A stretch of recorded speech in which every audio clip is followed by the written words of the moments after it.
Jadi daripada dalil Quran tersebut, ada ulama kata mak Nabi Musa adalah Nabi. Buktinya mak Nabi Musa dapat wahyu. Dia guna hujah yang tu. Dan pendapat ni ditolak oleh sebahagian besar ulama. Dan ulama tolak dengan wahyu, dengan Quran juga. Maksudnya pendapat ni ditolak dengan ayat Quran juga. Baik, apa kata ulama? Wahyu yang diberikan kepada mak Nabi Musa maknanya ilham, bukan wahyu. Ayat sebut wahyu tapi maknanya ilham.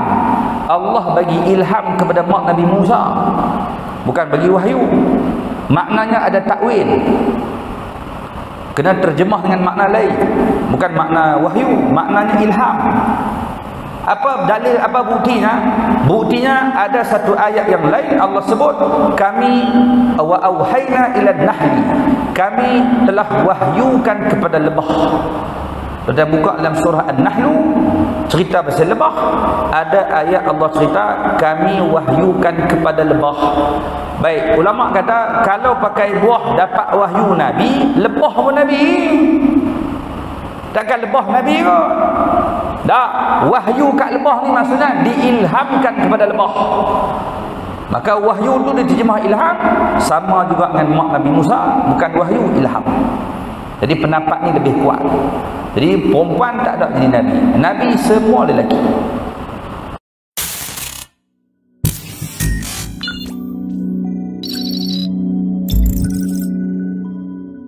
Muslimin dan muslimat, ibu dan ayah-ayah yang dirahmati Allah Subhanahu wa taala sekalian, pada malam ni kita sambung bacaan kitab ringkasan Sirah Nurul Yaqin, iaitu berkaitan dengan perjalanan hidup Nabi kita Muhammad sallallahu alaihi wasallam. Dan kalau tak salah pada malam ni kita sampai pada fasan yang kedua, iaitu permulaan kehidupan Nabi selepas Rasulullah dilantik menjadi Rasul ketika umur baginda menjangkau 40 tahun. Jadi pada malam ni kita mula sambung pada fasan yang kedua, iaitu kehidupan Nabi SAW selepas dilantik menjadi Rasul. Qala muallif rahimahullahu ta'ala wa nafa'ana bi'ulumihi fid darain amin. Ad-daur tsani min hayati Rasul sallallahu alaihi wasallam. Baik. Kehidupan baginda Nabi sallallahu alaihi wasallam selepas baginda dilantik menjadi Rasul. Bad'u nuzulil wahyi, permulaan wahyu yang diberikan oleh Allah kepada Nabi kita Muhammad sallallahu alaihi wasallam. Baik, lamma balagha 40 min umrihi ba'athahu Allah bashiran wa nadhira wa da'iyan ila al-haqq bi idnihi wa sirajan munira. Setelah umurnya sampai 40 tahun, Allah melantik Nabi sebagai utusan Allah yang membawa berita gembira dan menakutkan. Baginda menyeru kepada kebenaran dengan izin daripada Allah dan sebagai pelita yang menerangi. Baik. Jadi kata pengarang, selepas umur Nabi sampai menjangkau 40 tahun, Allah telah melantik baginda Nabi sallallahu alaihi wasallam menjadi Rasul. Baik, kata para ulama, sebahagian besar para anbiya diutuskan oleh Allah ketika umur mereka mencapai 40 tahun, kecuali Nabi Allah Nuh alaihi salam. Nabi Nuh Allah lantik menjadi Rasul ketika umurnya 50 lebih sikit. Nabi Nuh umurnya panjang. Jadi kebanyakan para anbiya dilantik umurnya 40. Kenapa? Kerana umur 40 adalah umur yang akal manusia dah matang. Akalnya dah matang dan dia boleh memikirkan apa yang tidak boleh difikirkan oleh anak-anak muda. Umur 40 ni otak cerdik dah, akalnya sempurna. Tuan-tuan dirahmati Allah, bayi yang baru dilahirkan Allah lahirkan dengan akal, cuma tidak sempurna.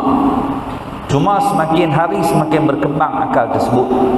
Naik setahun, 2 tahun, 6 tahun, 12 tahun, 20 tahun. Semakin hari akal semakin berkembang sampai umur 40 matang, sempurna akal dia. Lepas tu budak-budak umur 2 tahun, umur setahun. Tuan-tuan boleh tengok dah, budak tu ada akal lah. Dia buat bak riau, hentak kaki, tu semua akal budak. Ada benda hak dia nak. Akal dah tapi tak matang. Nak matang bila? 40. Imam Ghazali sebut dalam Ayyuhal Walad, kalau tak salah, Imam Ghazali pesan, siapa-siapa yang umurnya dah sampai 40 tetapi pahala lebih kurang, lebih sikit berbanding dengan dosa yang dia buat, umur dia 40, dosa banyak daripada pahala, kata Imam Ghazali, standby untuk dilempak ke dalam neraka Allah Subhanahu wa taala. Siapa sampai umur 40 tapi duk buat kerja jahat, masih lagi tidak beramal, masih lagi kurang dalam melakukan kebaikan, yang banyak duk buat maksiat, umur 40 dah, tak berhenti nak berubah, tunggu masa, standby, kemas barang siap-siap, nak check in neraka. Tunggu lah. Lepas tu umur 40 kamu dah fikir dah mana boleh buat, mana tak boleh buat, mana yang kamu nak kena banyakkan. Dan umur ni umur yang dah sempurna dah akal, tiba-tiba tak fikir nak, masalah. Lepas tu para anbiya Allah utuskan ketika umur mereka 40. Umur 40 utuskan jadi rasul. Antara bukti jadi rasul, mereka diberikan wahyu. Tu beza ni.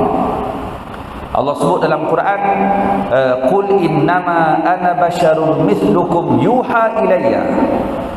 Muhammad, katakan pada umat kamu bahawa kamu adalah manusia yang sama macam mereka, makan, minum, tidur, nikah, tapi bezanya kamu diberikan wahyu oleh Allah. Ana basyarun mithlukum, aku basyar, manusia macam kamu, yuha ilayya, tetapi diberikan wahyu oleh Allah kepadaku.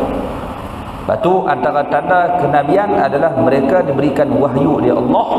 Wa ma yantiqu 'anil hawa in huwa illa wahyu yuha. Para anbiya tidak berkata-kata melainkan semuanya datang daripada wahyu daripada Allah. Bukan mereka saja sendiri nak sebut, tak. Itu adalah wahyu yang diberikan oleh Allah Subhanahu wa taala. Lepas tu tuan-tuan dirahmati Allah Subhanahu wa taala sekalian,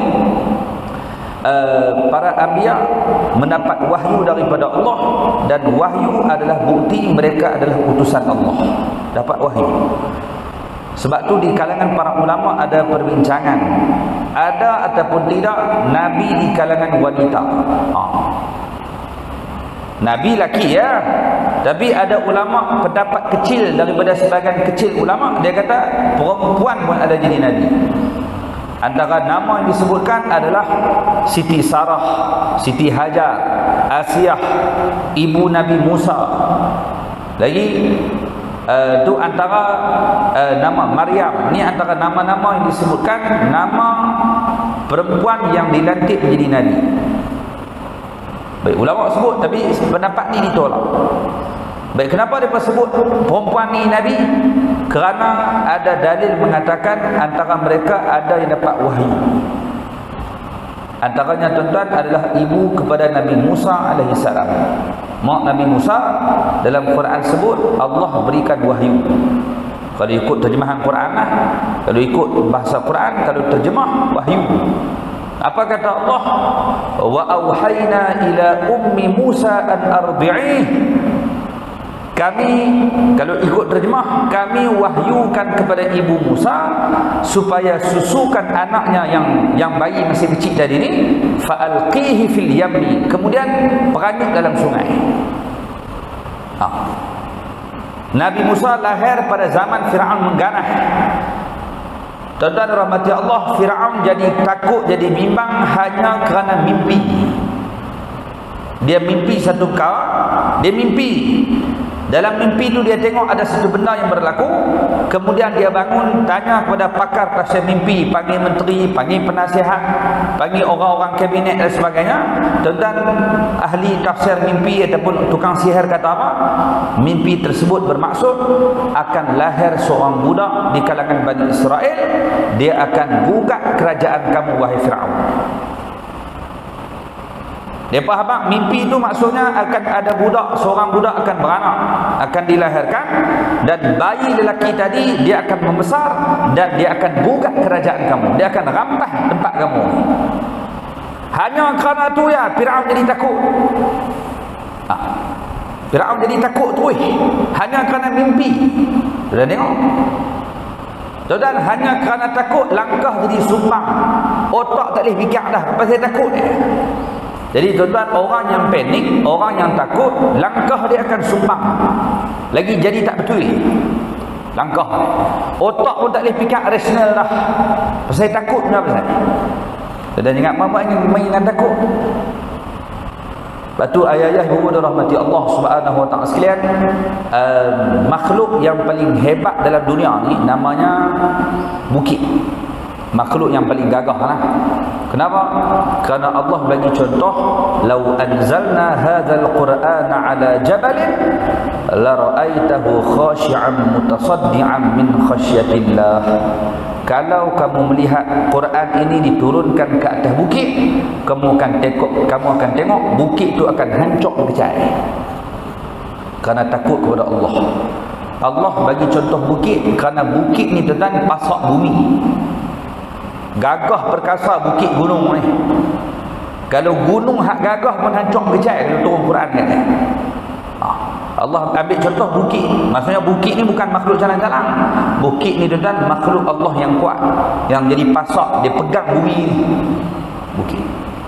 Kita dah ingat bukit makhluk paling kuat? Tak. Sebenarnya tuan-tuan makhluk yang lebih kuat pada bukit namanya besi. Apa buktinya?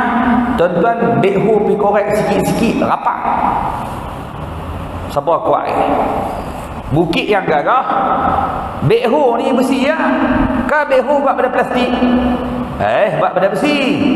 Bekho pergi korek sikit-sikit rapat bukit. Lah hak gagah tak sat ni kalah dengan besi. Besi kuat lagi. Jangan buat main.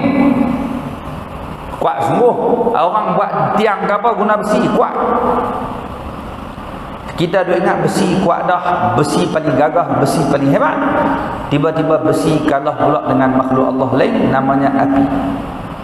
Api bila sentuh besi cair. Besi hak kuat tadi kena api cair. Lah. Dia ingat kuat dah. Kena besi, kena api cair. Lebur. Rupanya api paling kuat. Dia boleh kalahkan besi yang kuat. Makhluk paling kuat api. Sungguh. Tuan-tuan kalau terbakar satu bangunan, bahang dia boleh rasa jauh. Nak dekat tak boleh. Bahangnya terlalu panas. Maksudnya api ni makhluk yang gagah. Kita dah ingat dia kuat dah. Tiba-tiba api ni tuan-tuan, dia kalah dengan makhluk Allah namanya air. Air lebih kuat. Kerana tu tuan-tuan, bila rumah terbakar, bila ada kebakaran, orang yang kita akan panggil adalah bomba. Baik, bomba mai buat apa? Bomba mai sembok air. Jarang kita dengar bomba mai tiup bila nak padam. Tak, api dia akan kalah dengan air. Bok mai air terus sembok. Kalau dekat kecil-kecil depa buatlah netang tu. Netang bawang ni. Mampu biar. Netang bawang tu. Saya tak nak sebut. Hak semua api tu lah. Pemadam api tu. Hak segera. Hak ada kat stesen minyak, ada kat bangunan-bangunan sekolah. Hak tu untuk hak kecil, cepat. Tapi kalau jenis kebakaran besar, bok mai air. Dia tembak air tu selesai.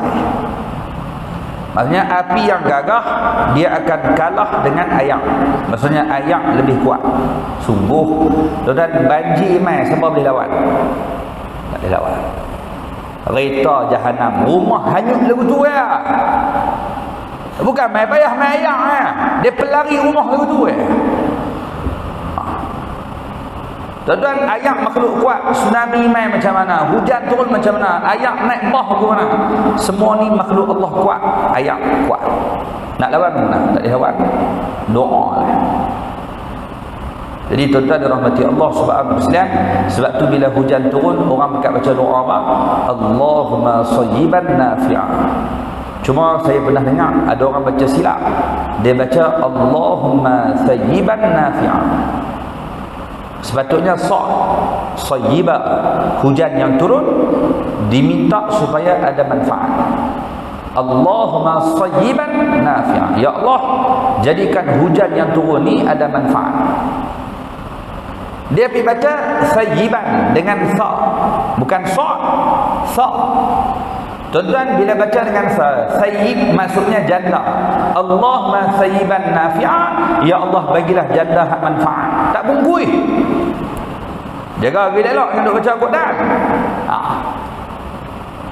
Jadi hujan turun, air bah naik, laut naik, tsunami dan sebagainya. Ni makhluk yang sangat kuat, tak ada semua boleh lawan. Tak lawan ke mana? Ayat makhluk Allah yang hebat, dia boleh kalahkan api, yang api dah kalahkan besi, besi dah kalahkan bukit. Tuan-tuan, haklah kali menang ke ayat. Ayat paling kuat. Dalam duk kata ayat paling kuat, tuan-tuan, ayat dia kalah pula dengan angin. Ngaji sains, angin dia lalu atas ayat, dia angkat wak naik ke awan, kemudian diturunkan kembali sebagai hujan. Hujan tu puncak angin bawa. Rupanya angin lagi kuat. Sungguh. Dan angin juga tentera Allah. Allah kata dalam Quran, wal fajr wa layalin 'ashr wasyaf'i wal watr wal laili idza yasr, sampai ayat alam tara kaifa fa'ala rabbuka bi'ad iram dzatil 'imad alladzi lam yukhlaq mithluha fil bilad. Sudah baca surah. Saya baca sampai dekat tu sebab saya tak ingat dah tu dan saya tahu tuan-tuan pun tak ingat, saya tak tahu. Sama-sama tak ingat. Kita balik buka ayat surah wal fajr wa layalin 'ashr. Kita akan jumpa ayat Allah kata alam tara kaifa fa'ala rabbuka bi'ad. Tidakkah kamu melihat apa yang berlaku kepada kaum 'ad, umat Nabi Hud? Apa tak tengok jadi apa kat kaum 'ad? Iram dzatil 'imad, penduduk Iram yang membina bangunan yang sangat luar biasa. Zaman dulu mereka boleh bina bangunan yang sangat canggih, tinggi, hebat. Allazi lam yukhlaq mithluha fil bilad, yang tak ada pun contoh tempat lain, negara mereka aja. Ni kaum 'ad ni. Dan Allah tanya apa? Hampa tak tengok ke jadi apa kat kaum 'ad? Dan buka sirah Nabi Hud alaihi salam, kita akan tengok umat Nabi Hud dihancurkan dengan angin kencang. Mula kemarau panjang 3 tahun, kemudian Allah turunkan hujan bersama dengan angin yang kencang. Tuan-tuan, Quran sebut angin tu lalu tak ada satu pun yang tinggal melainkan jadi debu. Angin tu sekali main tu yang Allah sebut dalam Quran. Tuan-tuan, angin yang Allah datangkan ni 7 hari 8 malam berterusan. Lintah kot kaum 'ad, bangunan besar, istana mewah, orang yang gagah, perkasa, semua tinggal debu ya. Hancur. Allah hantar angin mai. Jangan buat main angin. Makhluk Allah yang kuat namanya angin. Tuan-tuan, ayak pun kalah mengangin. Angin dia angkat ayak turun balik. Kena lagu tu ya. Makhluk Allah paling kuat namanya angin. Kita dah ingat angin paling kuat. Tuan-tuan, rupanya ada lagi satu makhluk yang lebih kuat daripada angin. Ada. Cuma siapa boleh jawab, RM50 untuk imam bayar. Tangan saya nak bayar. Tuan-tuan, angin dah kalahkan ayak. Maksudnya angin paling kuat. Cuma tuan-tuan rahmati Allah, angin telah tewas dengan satu lagi makhluk. Baik, apakah makhluk yang telah kalahkan angin? Siapa boleh jawab? Tunggu tuan-tuan jawab pakat subuh itu. Tuan-tuan, sekuat-kuat angin, sehebat-hebat angin yang telah kalahkan ayak, tiba-tiba angin telah kalah dengan makhluk Allah yang lain, yang makhluk itu namanya manusia. Tuan-tuan, angin kalah dengan manusia.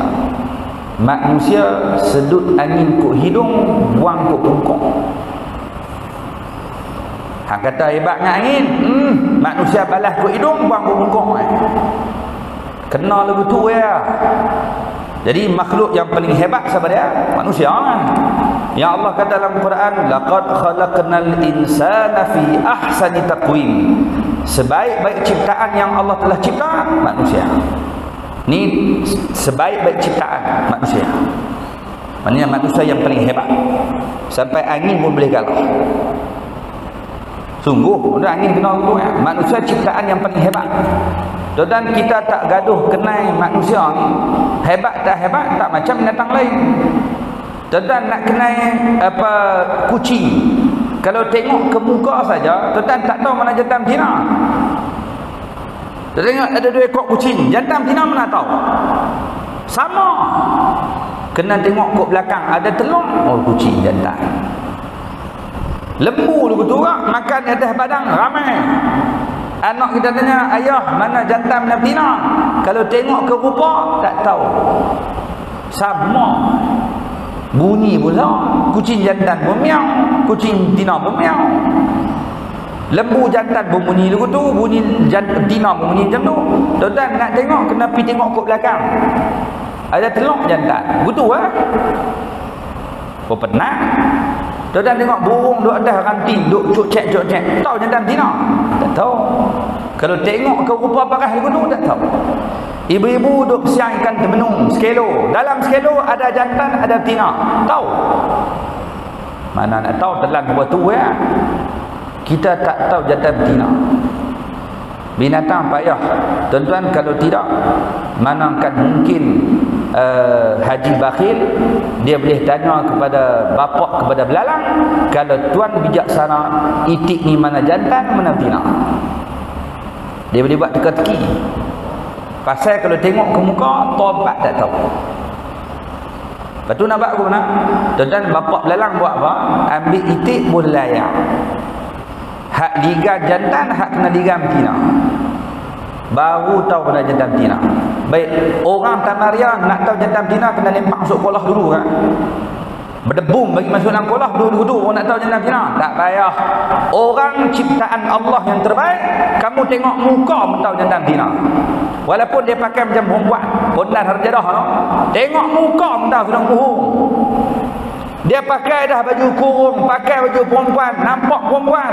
Tengok muka ni jantan ni. Maksud berlaku. Boleh tahu. Dan habis tak boleh nak beza, suara cukup nak. Suara boleh tahu ni suara jantan. Dan hebat tak hebat manusia ni tak payah dengar suara.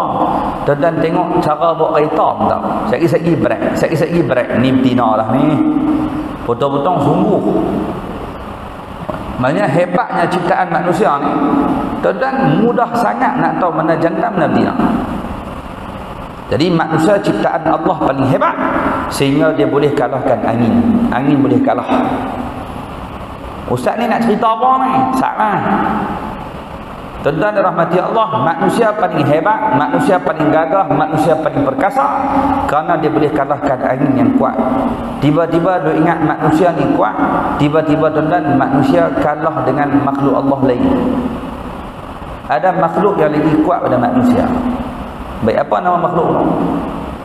Tuan-tuan, makhluk yang lebih kuat daripada manusia sehingga manusia boleh kalah dengan makhluk tersebut, makhluk itu namanya mengantuk. Hebat macam mana pun manusia, main mengantuk tiara. Hang kuat ke, hang gagah ke, hang paling hebat ke, main mengantuk lena. Tara tu kuliah derah lagu ni pun lena. La ilaha illallah. Betul nak guna tak boleh buat apa dah. Sebab manusia gagah macam mana pun main mengantuk dia. Tak boleh lawan. Siapa boleh lawan mengantuk? Siapa boleh lawan mengantuk? Tak boleh lawan. Dan hak banyak aksiden atas lebuh raya ke apa? Microslip. Terlap sesaat dua ya. Boom. Yang buat main mengantuk. Kalah manusia. Kita kena lena, kena tidur. Lepas tu Allah jadikan malam sebagai tempat untuk kita tidur, rehat malam.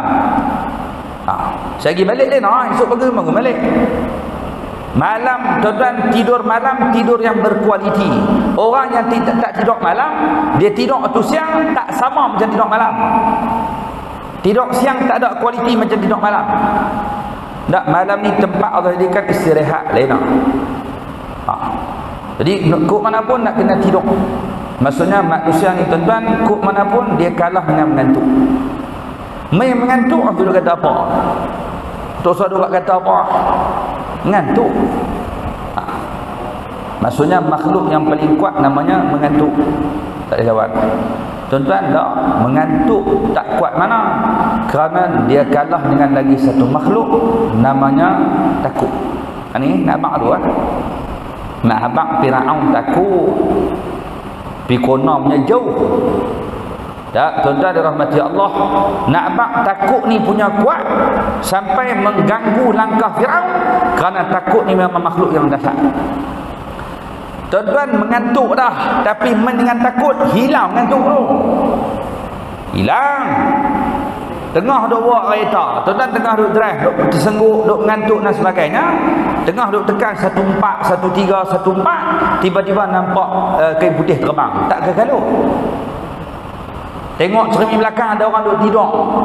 Duduk sengak dulu. Mampu nak tidur ni, nak ngantuk ni. Bakat dak. Tengah mengantuk boleh hilang kerana takut. Ayah-ayah, anak-anak bakat balik asrama, anak-anak bakat balik kampung, bakat asrama, hak sekolah-sekolah, hak universiti, tinggal kita lelaki bini dua orang di rumah. Baik. Tuan-tuan tengah tidur tengah malam, tersedak pukul 4 pagi. Tersedak. Dua kali pergi tersedak pukul 4 pagi. Hangat rupanya. Rupanya karen tak ada. Karen jatuh ke kilat ke tak ada, hangat. Kita pun bangun nak pergi buka balik karen. Tuan-tuan buka karen, tuan-tuan duk dengar ada orang duk basuh baju. Mengantuk ni, tapi dengar duk basuh baju berus. Duk fikir anak tak ada lah. Anak balik asrama, hak nu duk you. Kau bini duk basuh baju ni, pergi tengok bini duk lena. Lepas tu siapa dia duk dalam layak ni? Kalau bini dia basuh, tak basuh tangan, basuh mesin. Ni basuh tangan ni duk berus. Duk dengar ni berus. Rumah sebelah kot, rumah sebelah tonyoh netang ba dia dengar rumah. Ni bilik ayah rumah dia ni. Hai. Bunyi apa ni? Tuan-tuan, pukul 4 pagi dia mengantuk, tapi pas saya dengar ada orang duk berus dalam bilik ayah nak tidur ni. Dekat dak. Duk ketak dah netang buah ni. Tuan-tuan, orang tua-tua ajak kalau jenis macam ni jangan terlalu berani, jangan terlalu takut. Takut sangat pun jangan, berani sangat pun jangan. Kena tengah-tengah. Tuan-tuan tak boleh biar. Kalau tuan-tuan biar dia duk berus dalam bilik ayak tu, dia buat rumah dia tengok. Tiap malam dia main berus. Kalau berani sangat pun masalah. Dia nampak kan? Ada satu betul. Tuan-tuan kalau dengar ada orang duk berus bilik ayak dalam rumah kita, duk berus baju dan sebagainya, tuan-tuan duk dengar, tahu dah tak ada binatang lain makhluk tu lah. Tengah malam. Dia nampak kan? Berani sangat jangan, takut sangat jangan. Tuan-tuan pi pelan-pelan bilik ayak, bacalah doa lebih kurang. Bismillah dulu lebih kurang. Tuan-tuan sampai depan bilik ayak, buka pintu bagi ada laluan masuk keluar. Jangan buka semua. Kita tak tahu bintang apa tu. Buka bagi ada laluan ni. Buka sikit ni. Bila tuan-tuan dah buka bagi ada ruang tersebut, tuan-tuan ambil baju hak tak basuh lagi, bagi dia basuh kiri. Oh, ayak kita bayar, sabun kita beli, hang cuci huang-huang.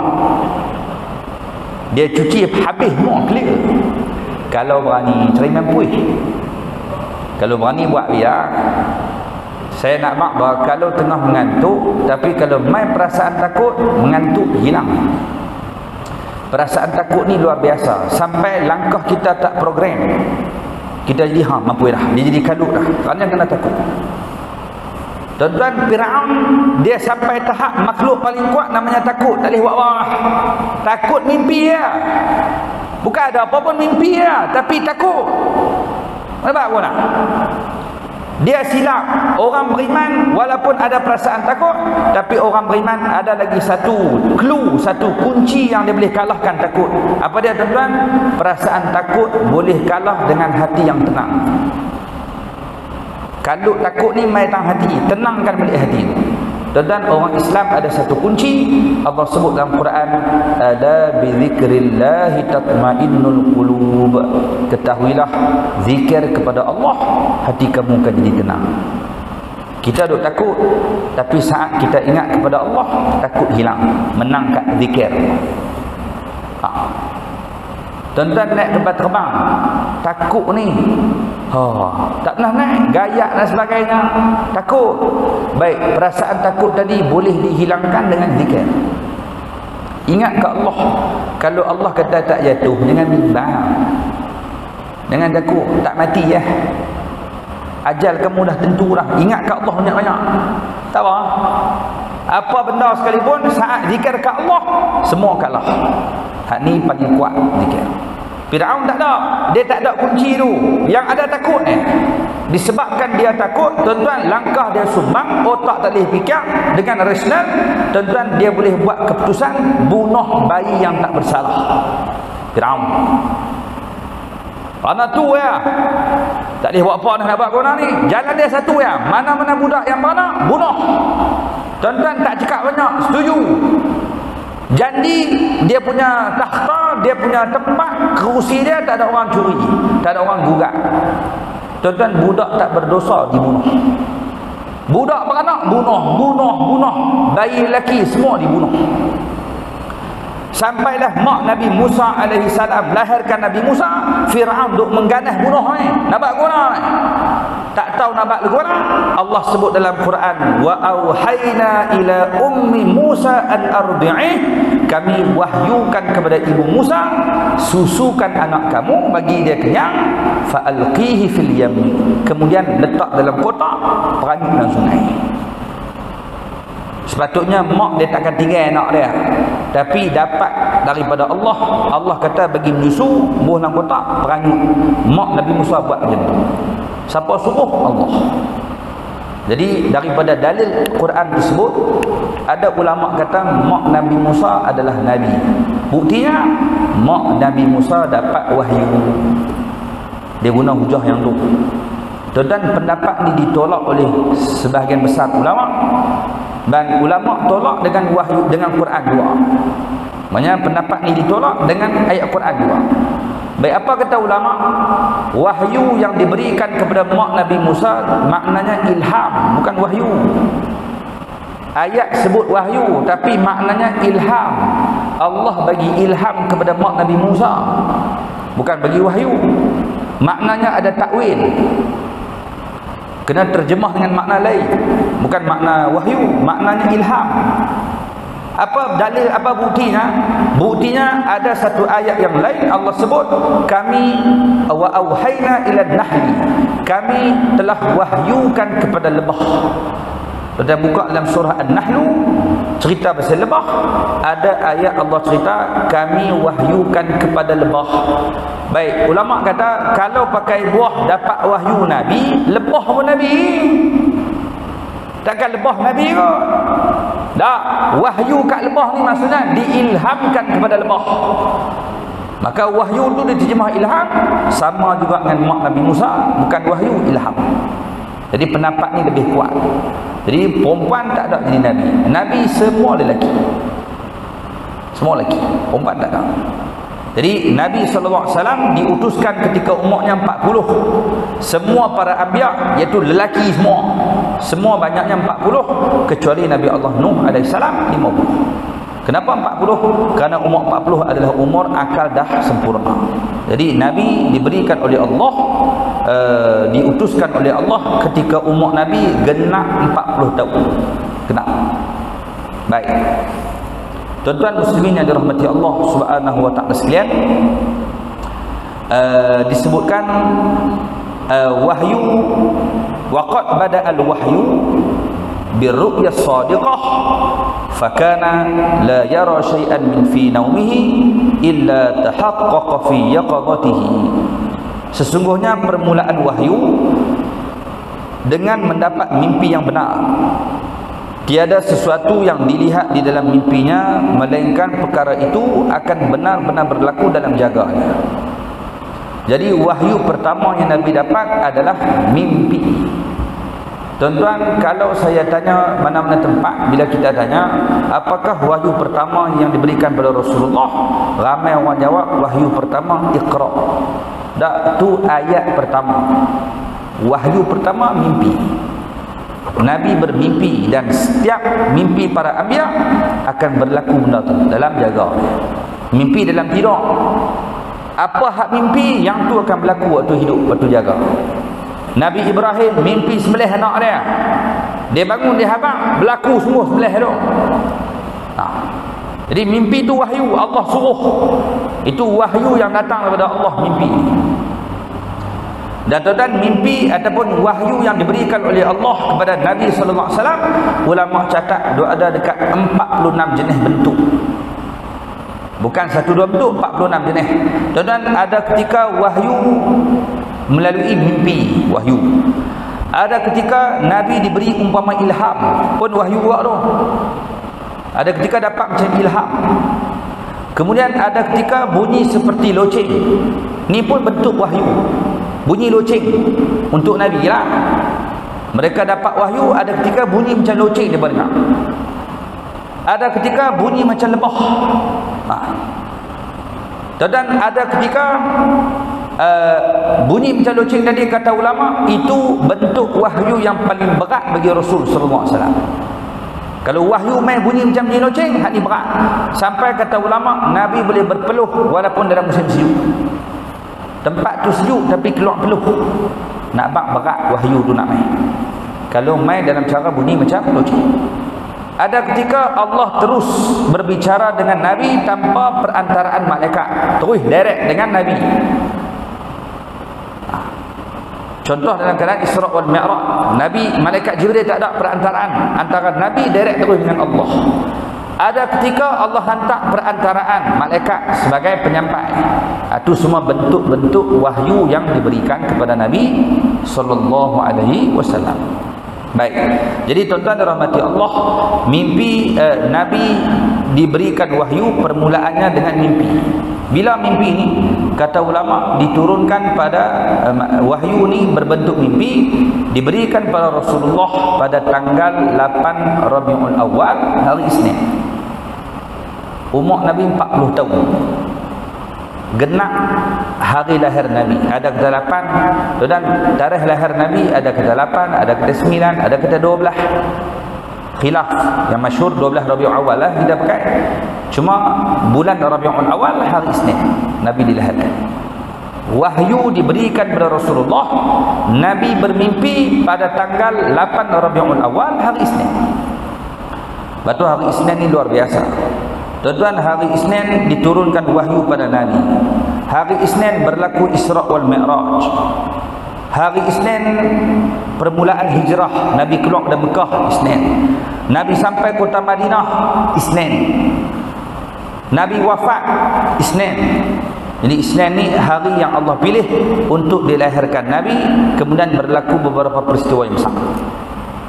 Jadi bila Nabi mimpi, Rabiul Awal, Nabi bermimpi dapat wahyu daripada Allah Subhanahu wa ta'ala. Thumma nazala alaihi ar-ruhul amin Jibril wa huwa yata'abbadu fi ghari Hira. Kemudian malaikat Ruhul Amin, iaitu Jibril alaihi salam, turun membawa wahyu kepada Nabi sallallahu alaihi wasallam, dan baginda ketika itu sedang beribadat di dalam Gua Hira. Baik, jadi kemudian kata ulama, selepas Nabi bermimpi, turun pula Jibril alaihi salam menyampaikan wahyu, iaitu surah Al-Alaq, Iqra bismi rabbikal ladzi khalaq, sampai ayat yang kelima. Turun pula Jibril AS. Baik, bila turun ni, tuan-tuan, kata ulama, turunnya surah Al-Alaq selepas 6 bulan Nabi mimpi. Nabi mimpi Rabiul Awal. Tuan-tuan, turunnya surah Al-Alaq 6 bulan selepas. Jadi bila turun Rabiul Awal, Nabi mimpi 6 bulan, Rabiul Akhir, Jamadil Awal, Jamadil Akhir, Rejab, Sya'ban, Ramadan.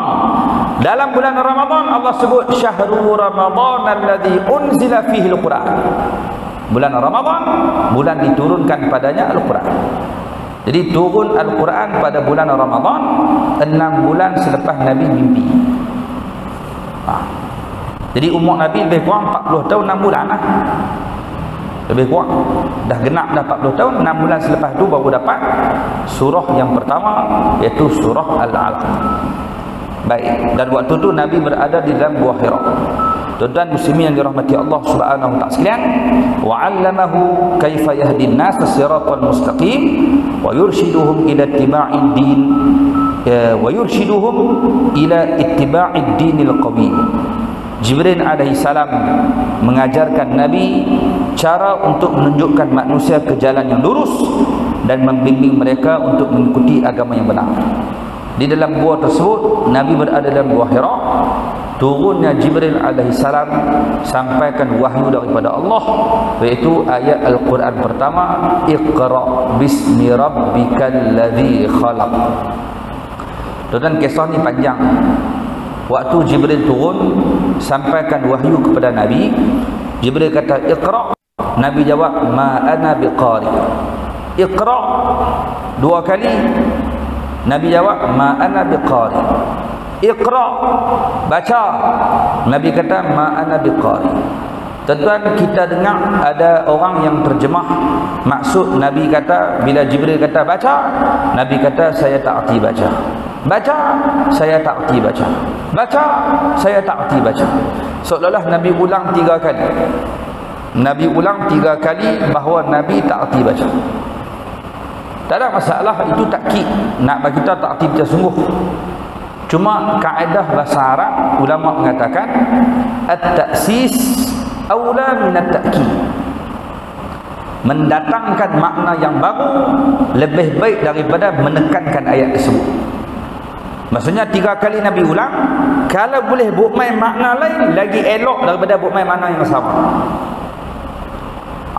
Jadi Nabi kata saya tak pandai baca, saya tak pandai baca, saya tak pandai baca. Okey. Tapi kalau boleh buat main makna lain pada 3 ni. Maksudnya mula hak lain, yang kedua yang lain, yang ketiga yang lain. Sebutan sama tapi maknanya lain-lain. Itu lebih aula. Jadi ulama bahasa Arab depa melihat pada perkataan ma.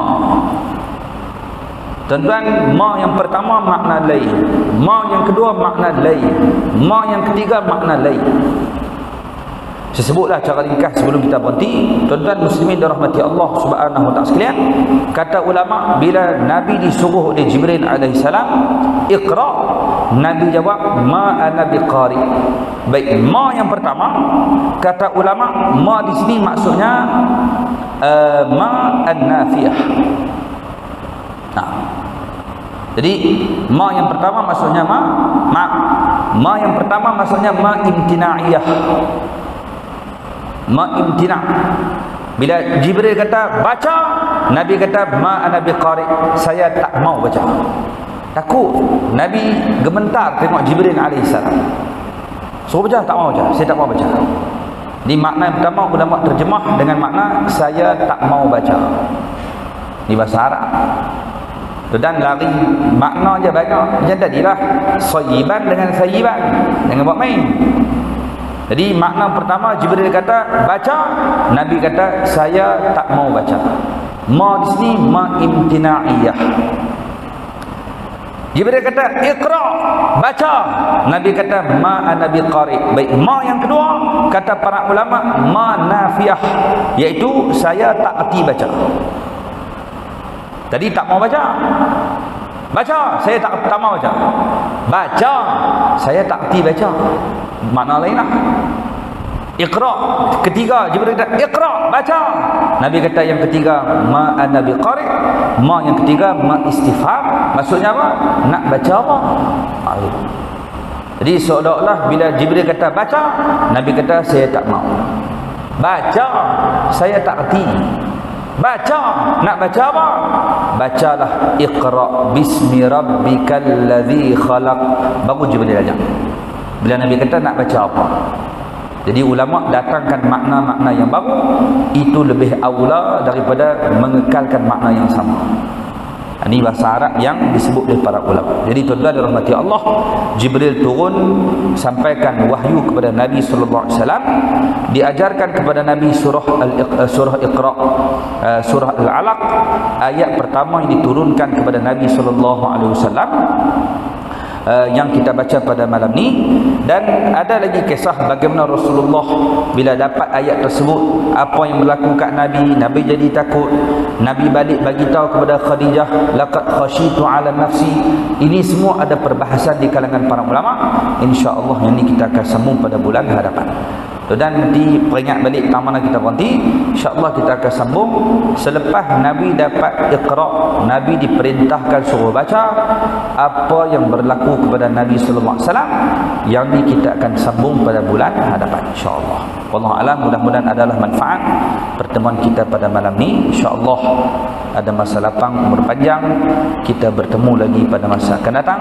Semoga Allah merahmati, berikan kebaikan pada kita semua, dan semoga Allah jadikan kita umat Nabi SAW yang sentiasa mengikuti perjalanan Nabi sepanjang hayat Rasulullah, dan kita mengambil pengajaran, iktibar, pedoman di dalam sirah Rasul SAW untuk dijadikan panduan kehidupan kita atas dunia sekarang. Dan kena kembalikan balik umat ni kepada Nabi. Umat sekarang jauh daripada Nabi, maka banyak kita tengok kerosakan yang berlaku. Maka ubat dia satu ya, hantar balik umat ni kat Tuhan dia, kenalkan kembali umat ni kepada Nabi SAW.